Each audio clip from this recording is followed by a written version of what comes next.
Hello and welcome to the Verified Geek Podcast YouTube channel. I created this YouTube channel because I want people to listen to my podcast. The Verified Geek Podcast is a show with guests from the tech industry. They share with me their journeys, their interests, the challenge that they may have faced. They explain how they ended up working for startups or even bigger companies, and sometimes they give tips of how to succeed in the tech industry. They also explain latest technologies and methodologies used. Data scientists, designers, programmers, I am one, business analyst, and so on. So far, the Verified Geek podcast counts 7 episodes. And in today's video, I'm going to show you a part of the first 3 episodes. Please go to Verified Geek Podcast on Spotify and Apple Podcasts to listen to the full episodes. Please join me.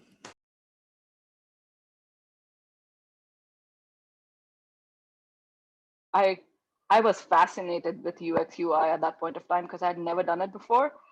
And that spiked my interest quite a lot. And again, the company took a chance on me and they let me handle clients on the UX UI side as well, which helped me gain a lot of experience. Again, so my crux right now here, I think, is if you're motivated enough, you learn a lot on the job, and more than degrees and more than diplomas, more than courses, you actually learn things on the job.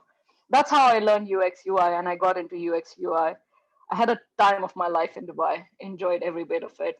Going to Amsterdam. But I'm then like, moved out what? So tell me again, how do you go from Dubai to Amsterdam and working for Uber?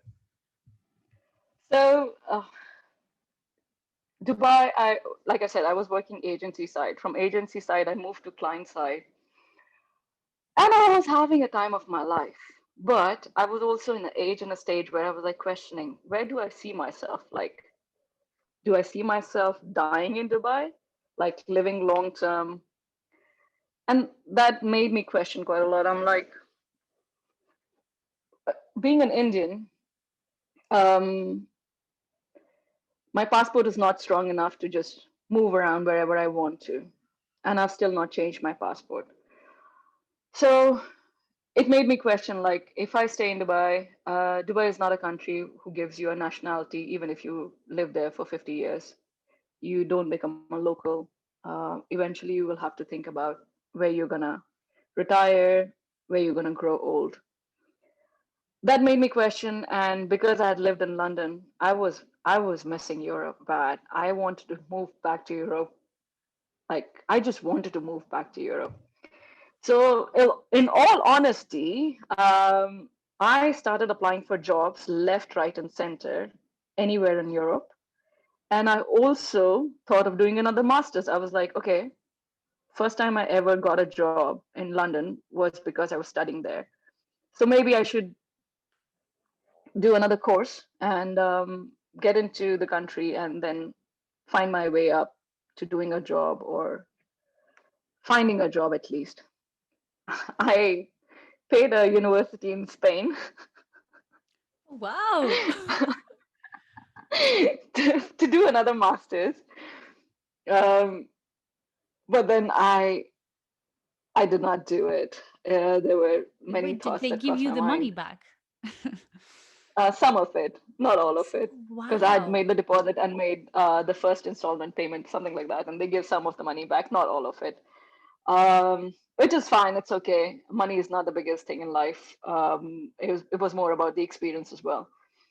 So I did not go ahead with the master's course, and I convinced myself like, okay, trust in yourself. You have had good experience. You have a good resume.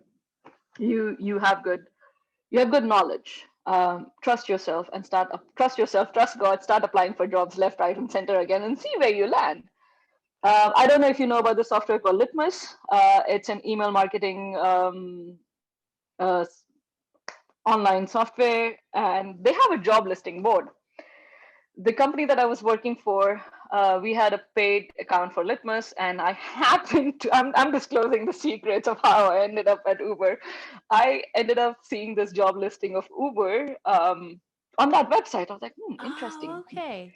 The JD is completely job description was completely what I was doing at that point of time. I was like, okay, Uber. I know Uber, but I did not know Uber as a big company. Okay, I knew Uber because Dubai had Ubers. I was like, okay, it's a taxi company. Looks like a very innovative company. Looks challenging. All those things, and it seems like a startup. And I have worked in What a was the startup. year? So this was 2016, Right. and so I was like, okay, let me just apply. I had applied to so many companies at that point of time. Dora, again, in all honesty, it was disappointing as well because the moment they heard that I did not have a passport which could work, as in if they had to sponsor the visa, they were saying no, just because of the nationality. I was like, come on, like you want to interview me, you're saying that you want to interview me, but you can't sponsor my visa. Sure, Uber was the only company at that point of time who said, "Yeah, don't worry about sponsorship. Let's do the interview process, see where it lands, and then we can talk about things You were doing after that." marketing at that point, right? You moved on from web development and now you're doing marketing or That both. is true. I kind of both, but less of coding and more of marketing. So, like I said, I moved from agency side to the client side.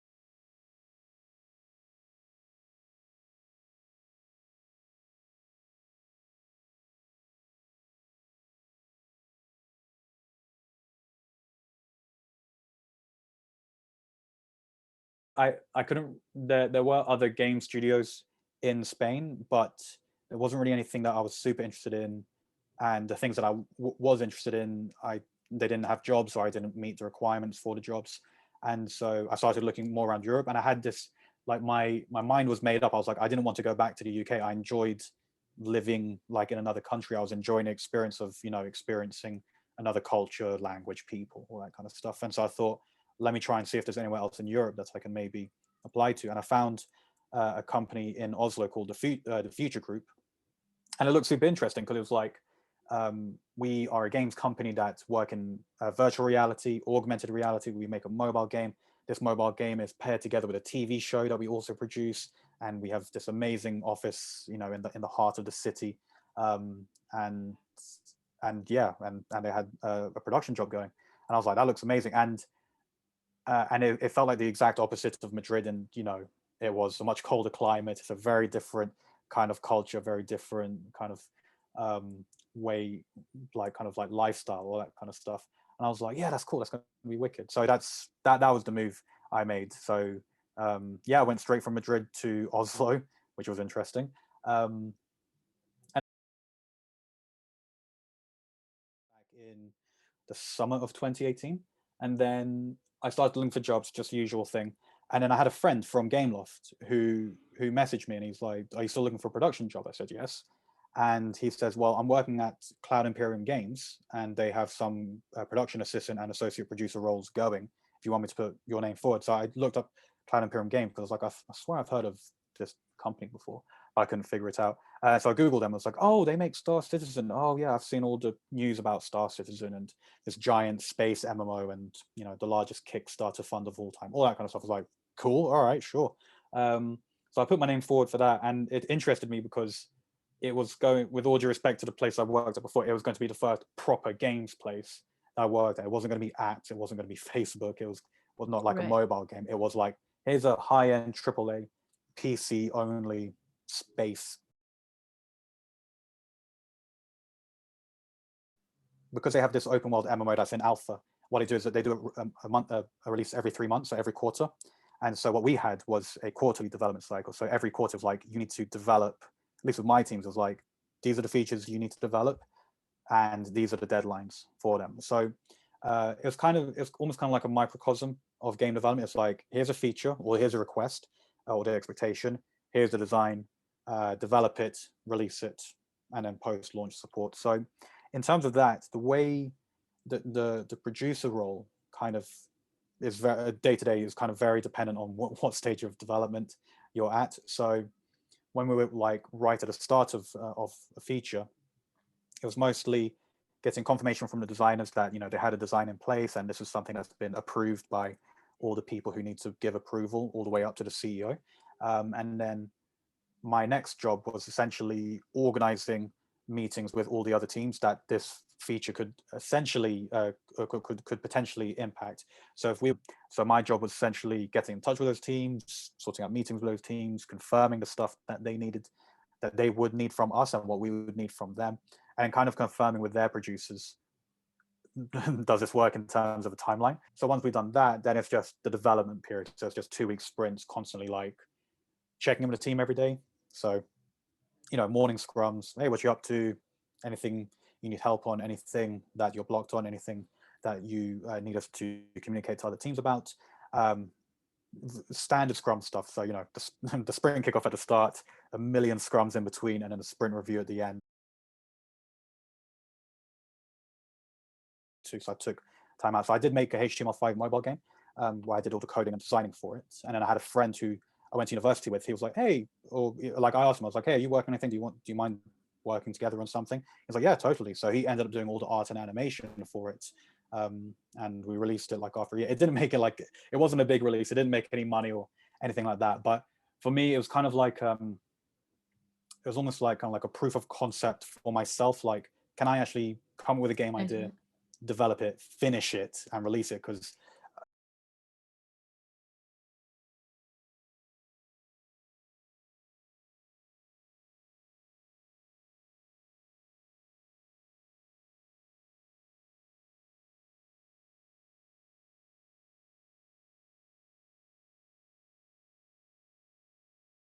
But let's say you get a new movie or a new TV series, and how does the whole process start?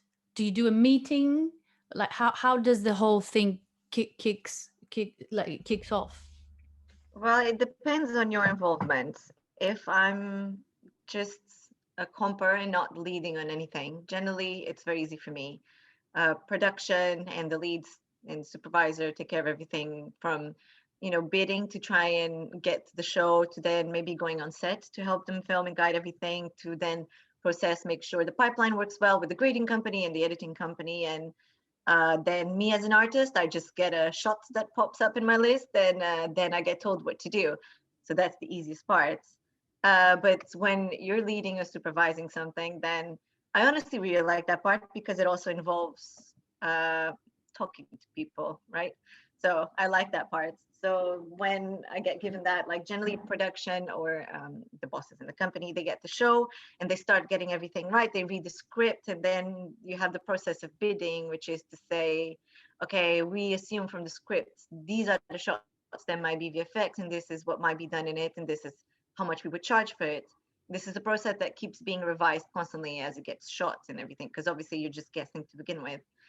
And then eventually after that, you get to work with the client and go to things called spotting sessions, where you all sit together and you watch either the film or part of the film or the episode, and you all spot out what's going to have to be done in post-production, and then decides what goes to visual effects or what can be done in the online or can be done by different departments in grading, for example. So that's fun. And then you decide and talk to the client exactly what they want and how you can find a middle ground for whatever reason, because maybe they just can't imagine very well something and you try and steer them in the right direction, or they imagine something that's way more crazy than it needs to be, and then you calm them down. Or they have an epic vision and you just got to jump on board with the vision 100%.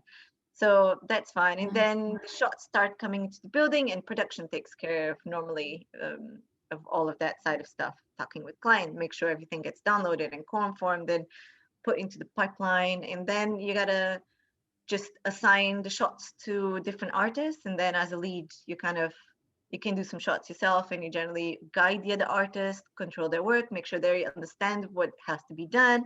If they need any support whatsoever, whether they don't know how to approach something or they I don't know, they've got any questions, you can help them. And then from there, make sure that everything is done properly, and then pass on to production to send back to client with everything that's been done at this point, creatively and technically approved. And then they carry on their side. That's a good question, actually.